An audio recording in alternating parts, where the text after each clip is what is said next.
જય હિન્દ મિત્રો, આપણને ખ્યાલ જ છે કે કોન્સ્ટેબલ ભરતીની જાહેરાત પણ થઈ ગઈ છે. એની અરજી કરવાની તારીખ પણ જાહેરાત થઈ ગઈ છે અને એમાં જગ્યા છે 12,472. પણ અમુક જે મોસ્ટ ઇમ્પોર્ટન્ટ વાતો છે એની ઉપર આપણે અત્યારે ખાલી એક નજર નાખવાની છે. અને હા મિત્રો, તમે અમારી ચેનલને સબસ્ક્રાઈબ ન કરી હોય તો જરૂરથી સબસ્ક્રાઈબ કરી લો.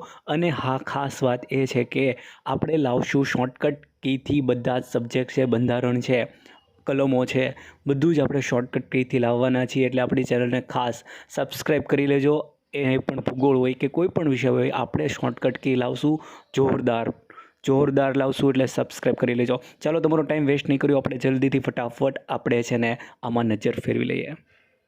સૌથી પહેલાં આપણને ખબર જ છે કે ચોગડે ચાર ને ચોગડે ચાર બરાબર જ છે. તમને ખ્યાલ આવી ગયો હશે કે અરજી ક્યારથી શરૂઆત થવાની છે કે 3 વાગ્યે ચોગડે 4 એટલે કે 4/4/2024ના દિવસે બરાબર છે. એના દિવસે આપણે અરજી કરવાનું ચાલુ થશે, જે 30/4/2024 સુધી રહેવાનું છે.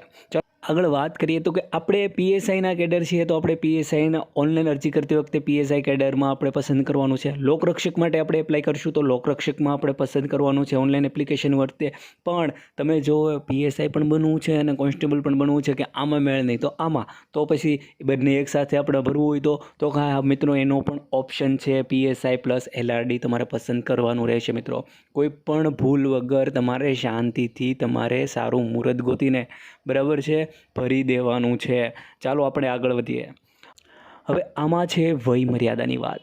તો વય મર્યાદા અને શૈક્ષણિક લાયકાતમાં તો આપણને ખબર જ છે કે લઘુત્તમ 21 અને મહત્તમ 35 વર્ષ. પણ આમાં પણ આપણને વય મર્યાદામાં છૂટછાટ આપેલી જ છે. તેના વિશે પણ આપણે વાત કરીશું. પણ શૈક્ષણિક લાયકાત આપણને ખબર છે, પીએસઆઈ માટે આપણે સ્નાતક હોવું જરૂરી છે.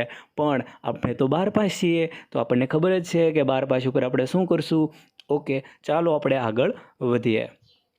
હવે મિત્રો, આપણને થાય છે કે આમાં વય મર્યાદામાં શું છૂટછાટ છે. તો વય મર્યાદામાં મિત્રો 5 વર્ષની છૂટ છે. કોના માટે? SC, ST, SCBC અને EWS માટે. પણ એક બહુ જ સારી વાત કહું તો કે મહિલા બહેનો જે છે, જે મહિલા ઉમેદવારો છે, તેમના માટે તો 10 વર્ષની છૂટ છે. તેમને તો ચિંતા કરવાની જરૂર જ નથી. તેમને બસ તૈયારી કરો શાંતિથી, બીજું ના જુઓ, તૈયારીમાં લાગી જાઓ. ચાલો આગળ વધીએ. તો મિત્રો, તમને ખ્યાલ હોવો જોઈએ કે લોકરક્ષક કેડર ભરતી માટે એક જરૂરી સૂચના છે.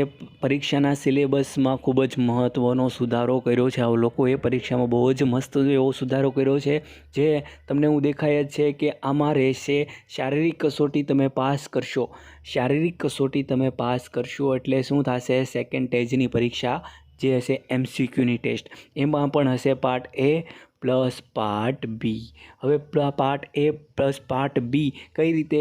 તો કે એમાં ટોટલ A અને બીના થઈ ટોટલ કેટલા છે? 200 માર્ક છે. અને બંનેમાંથી પાસિંગ માર્ક માટે લાવવાના છે 40%. એટલે કે પાર્ટ એની પરીક્ષામાં તમારે લાવવાના રહેશે 80 માર્કમાંથી 40%. અને એમાં નેગેટિવ માર્કિંગ પણ છે. એટલે તમને નામનો ઓપ્શન છે ને, ફોર આઈસ, એટલે તમારી આંખોને ના ઓપ્શન પણ રાખજો, બાકી તમારું નેગેટિવ માર્કિંગ જશે. ઓકે, ચાલો આગળ વધીએ. આગળ એવું છે કે આમાં છે પાર્ટ એનો સિલેબસની આપણે વાત કરીએ તો તેમાં છે રિઝનિંગ, ગણિત અને છે ગુજરાતી લેંગ્વેજ, જેના માર્ક છે 30 અને 20. ટોટલ થાય છે 80. એમાંથી તમારે લાવવાના છે 40% પાસિંગ માર્ક. તો આગળ વધીએ તો પાર્ટ બીની વાત કરીએ તો એમાં રહેશે 120 માર્ક. કેટલા? 120 માર્ક અને 120 MCQ પણ હશે, જેમાંથી આપણે પાસિંગ કેટલું છે?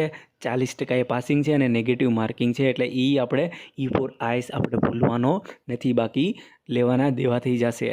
હવે આ જે પાર્ટ બી છે તેના સિલેબસ વિશે આપણે વાત કરીએ તો એમાં રહેશે આપણું ભારતનું બંધારણ, એમાં રહેશે કરંટ અફેર, વિજ્ઞાન અને ટેકનોલોજી, જનરલ નોલેજ, એ પણ કેટલું છે? 40 માર્કનું. જ્યારે કોન્સ્ટિટ્યુશન 30 માર્કનું છે.